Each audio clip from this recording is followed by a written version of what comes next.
Hello दोस्तों, कैसे हैं आप। Welcome to my YouTube channel. आज बहुत ही इंटरेस्टिंग, बहुत ही रुचि से भरा हुआ और बहुत ही मोटिवेशनल, बहुत ही बेहतरीन जो कॉन्फिडेंस लेवल को बढ़ाने के लिए कई गुना जो रिस्पॉन्सिबल होगा, मैं आपके सामने मैं पेश करने जा रहा हूं, आपके सामने रखने जा रहा हूं। हुआ क्या, एक स्टूडेंट था जो क्लास 10th में पढ़ता था। वहां के एक टीचर थे जो मैथ पढ़ाते थे।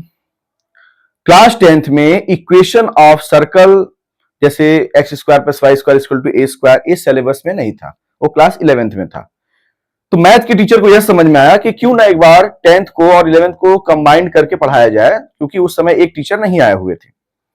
तो जब वो 10th और 11th को साथ में पढ़ा रहे थे तो उन्होंने 11th के एक बच्चे से पूछा, चूंकि हालांकि वह 11th के सिलेबस में था और उन्होंने पढ़ाया हुआ था, तो उन्होंने नाम लिया कि आप खड़े होइए, आप मुझे बताइए कि what is the equation of circle, या इक्वेशन ऑफ सर्कल को एक्सप्लेन करिए। क्लास 10th का बच्चा खड़ा होकर के वही बच्चा कहता है कि सर क्या मैं एक्सप्लेन कर सकता हूं। तो टीचर ने कहा कि तुम बैठो।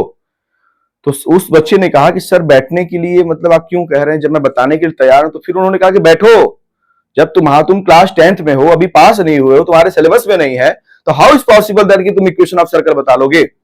यह बात उस बच्चे को जब मन में लगती है तो बच्चा खड़ा होता है और डैड बोलता है कि sir X square plus Y equal to X square plus Y square equal to A square, X minus H का whole square plus Y minus K का whole square equal to A square, and X square plus Y square plus 2gx plus 2f5 equal to plus 2gx plus 2f5 plus c equal to 0, under root G square plus F square minus C is the radius. तो teacher दंग के दंग रह जाते हैं। तो teacher पूछते हैं कि ये बताओ बच्चे कि क्लास 10th में तुम हो, अभी पास नहीं किए हो, क्लास 11th के इस प्रकार के तुम चीजों को कैसे बता पा रहे हो। तो उसने यह कहा कि सर जब मैं घर पे जाता हूं तो मेरे साथ 11th का बच्चा भी जाता है और 11th का लड़का भी जाता है, तो हम लोग बात करते हुए जाते हैं।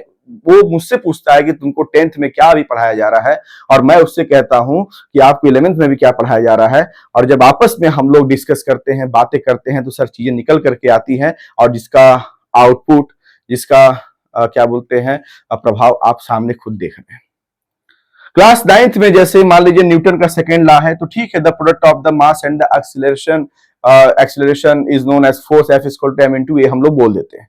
लेकिन जब हम क्लास 11th में आते हैं तो क्लास 11th में वहां पर बताया जाता है कि the rate of change in momentum directly proportional to the right force and the direction of the momentum will be the direction of the force. कहने का यह मतलब है कि जरूरी नहीं कि आप जिस क्लास में हैं आपको उसी क्लास की जानकारी हो। अगर संगत अच्छी हो, अगर संगत अच्छी हो, इरादा अच्छा हो, अगर डेडिकेशन हो, तो 10th में रहते हुए भी 11th की जानकारी आपके अंदर भर जाएगी। और जब आप 11th में पहुंचेंगे, उन चीजों के सामने जब वो चीजें आपके सामने आएंगी तो वो आपको बहुत ज्यादा हार्ड नहीं लगेंगी, आप बहुत ज्यादा कंफर्टनेस फील करेंगे। फॉर एग्जाम्पल दैट जब 11th में बच्चों के सामने इंटीग्रेशन डिफरेंशिएशन आता है तो उनको थोड़ा तकलीफ होता है, दिक्कत होता है, अरे यार ये क्या है।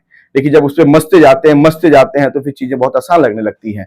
लेकिन मेरा ये कहने का मतलब, अगर आप 10th में हैं, आपका संगत अगर किसी 11th के बच्चे से, अगर अच्छे बच्चे से है, आपका डिस्कस में 80% जो डिस्कस आपका किस पे हो रहा है, अगर एजुकेशन पे हो रहा है, तो मुझे लगता है कि चीजें निखर निखर करके आएंगे। और जब 11th में आप जब आएंगे और आपके सामने इंटीग्रेशन डिफरेंशिएशन आएगा तो मुझे नहीं लगता कि आपको कोई अनकंफर्टेबल फील होने वाला है। तो दोस्तों, इस प्रकार की चीजें मैं आपके सामने रखता हूं, इससे आप मोटिवेट होइए, इससे आप इंस्पायर होइए और अपने जीवन में चीजों को उतारने का प्रयास करिए। याद रखिएगा कि हमें समाज को कुछ देना है, उसके लिए पहले आपको कैपेबल होना पड़ेगा, और कैपेबल होने के लिए यह तय करना होगा कि आप अपना समय लगा कहां रहे हैं। आपका यह तय करना कि समय आप अपनी ऊर्जा कहां लगा रहे हैं। आपका ऊर्जा सही दिशा में लगेगा तो आपको आउटपुट अच्छा देगा, गलत दिशा में लगेगा तो उसका आउटपुट आपको अच्छा नहीं मिलेगा। तो जब आप खुद ही अच्छा नहीं कर पाएंगे तो समाज के लिए क्या आप अच्छा करेंगे। दोस्तों, जय हिंद, जय हिंद, जय हिंद। और अच्छी चीजों के साथ हम लोग मिलते रहेंगे। Please subscribe my channel and like my video. Comment के माध्यम से अपनी बात आप मुझसे रख सकते हैं। जय हिंद, जय हिंद, जय हिंद।